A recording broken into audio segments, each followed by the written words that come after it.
E a questão também, assim, do volume ser muito alto de casos chegando, que tu resolve um, e aí já vem mais, sei lá, quantos? 10, 20. Aí no dia seguinte também vem um monte, e não para. Isso, como é que o juiz lida com isso? Porque tu quer que isso acabe, né? Tu quer dar a sentença pra educar a população e isso terminar. E nunca para. Parece que tá tentando tapar um buraco que tá vindo uma enchente e tu não consegue resolver. Tem essa sensação? Ou... Sim, é a sensação do enxugar gelo que a gente chama, né? A gente enxuga o gelo e tem a questão dos porquinhos da Índia, né? Porque a multiplicação de processos é como se fosse a reprodução dos porquinhos da Índia. Inclusive quando a gente passa no concurso, passam um documentário sobre essa reprodução dos porquinhos da Índia, justamente comparando a reprodução dos processos. Eu estou bem tranquila, porque o meu juízo é um juízo que está bem redondinho. Então, eu tenho todas as metas do CNJ cumpridas. É um juízo relativamente novo, foi criado em 2014. E eu não deixo acumular.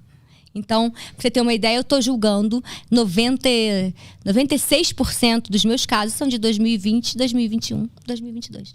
Eu não tenho casos mais antigos para julgar, porque já estão todos julgados. Então, a não ser quando tem um processo suspenso, tipo, o cara sumiu. Aí esse processo fica no armário. Se esse cara é preso, se ele reaparece, aí tem um ou outro perdido que é mais antigo. Mas eu gosto de estar com tudo ajustadinho, tudo certinho. E poder... A justiça boa, a justiça que funciona é a justiça célere. É a justiça efetiva. E eu procuro imprimir essa celeridade no meu juízo. Às vezes, depois da pandemia, a gente chegou quase a 4.000 processos. Então, a gente voltou agora para o patamar de 2.000, um pouquinho menos de 2.000. Isso agora, ano passado, foi punk, para botar em dia.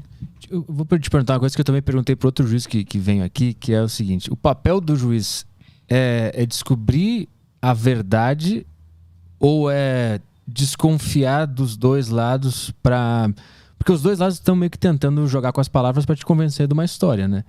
Tu tá tentando fazer o quê? Descobrir a verdade ou meio que entender o que os dois estão tentando se resguardar ali? Sim, cada parte tem a sua versão, né? Tudo na vida é mais ou menos assim, né? Cada um tem a sua versão da história.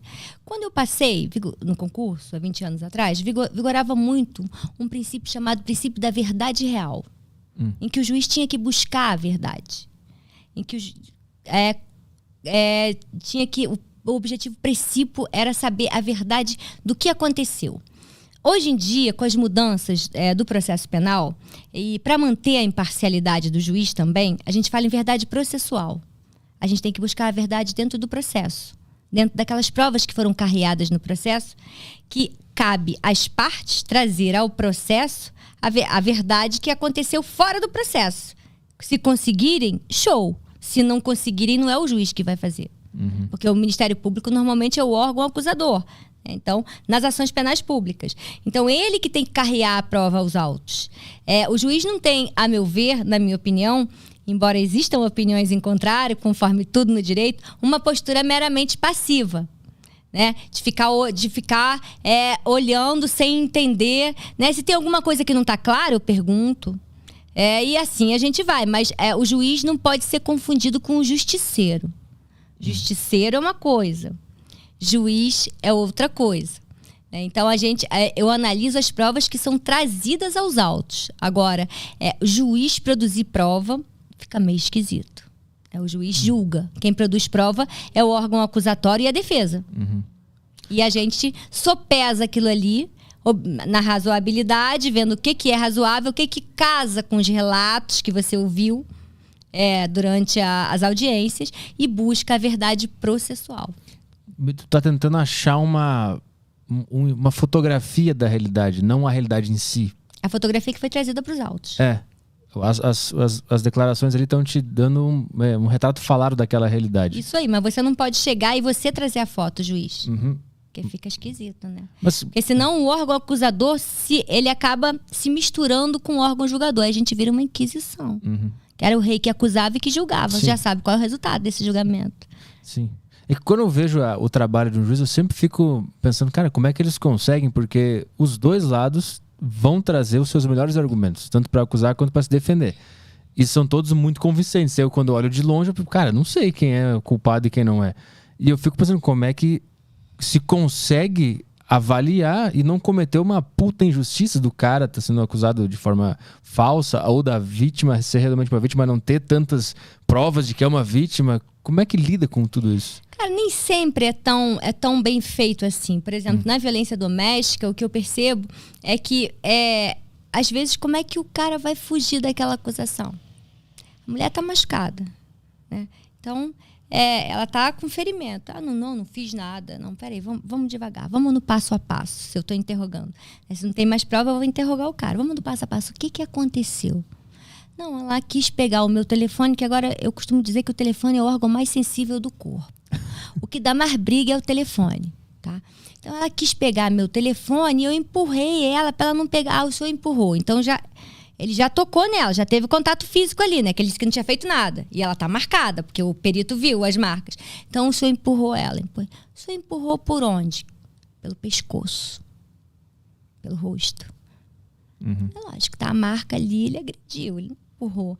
Né? Então as coisas são... Você pega assim como você pega eventuais falhas, eventuais distorções de depoimentos, de testemunhas, de vítimas, né? E aí você não condena quando é assim. Se você tem dúvida, essa dúvida milita a favor do acusado.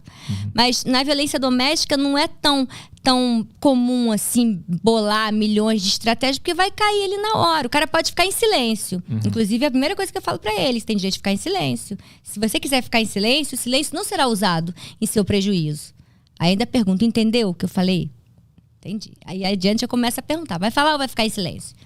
Porque muitas vezes ele fica em silêncio. Eu tenho que respeitar o direito dele ao silêncio. E como é que é a relação do advogado das partes? Porque ele também está tentando...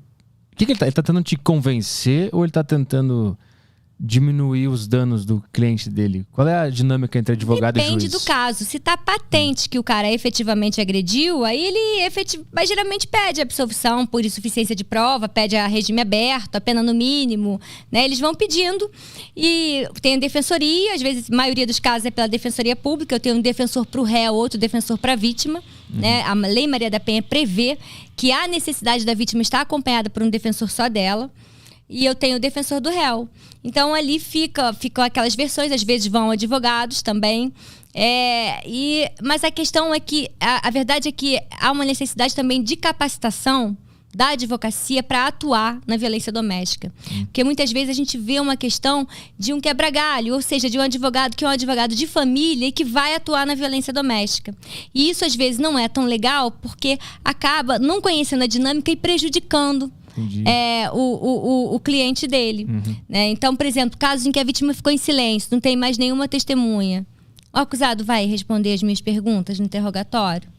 Se eu fosse advogado, eu jamais deixaria ele responder. Vai ficar em silêncio. Mas às vezes o advogado não alcança isso. Ou ele milita em outra área e não conhece a violência doméstica. Não sabe que ali é eminentemente criminal. Porque a gente apura crime. Né? Então tem a parte civil, que são essas medidas protetivas, e apura o crime também.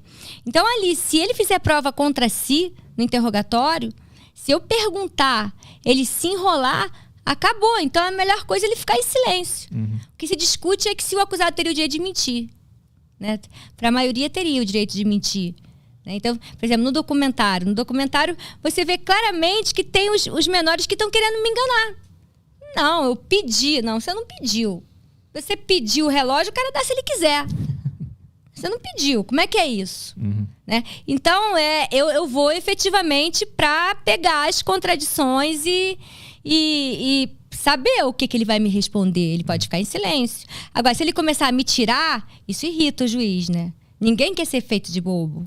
Acontece do cara começar a tentar te passar a perna achando que tu é boba? Isso acontece? Acontece. Tem algum exemplo? Não, acontece muito também no crime. Acontece na violência doméstica, né, em que ele nega peremptoriamente que ela caiu. Né? Aí quando ele vê que ele tá muito enrolado, que ele já não vai ter como fugir daquelas perguntas, mas não vai ter como sair bem, ele responde pra mim assim, esqueci. O senhor esqueceu? Agora o senhor lembrou que esqueceu. Aí é lógico que tá tudo gravado, né? Então você vai ouvir aquilo depois, você vai... Esqueceu. Não, primeiro não bateu, depois ele esqueceu. Então aí já tem a contradição que você soma com outras provas, outros depoimentos, depoimento da vítima e, obviamente, conduz para a condenação.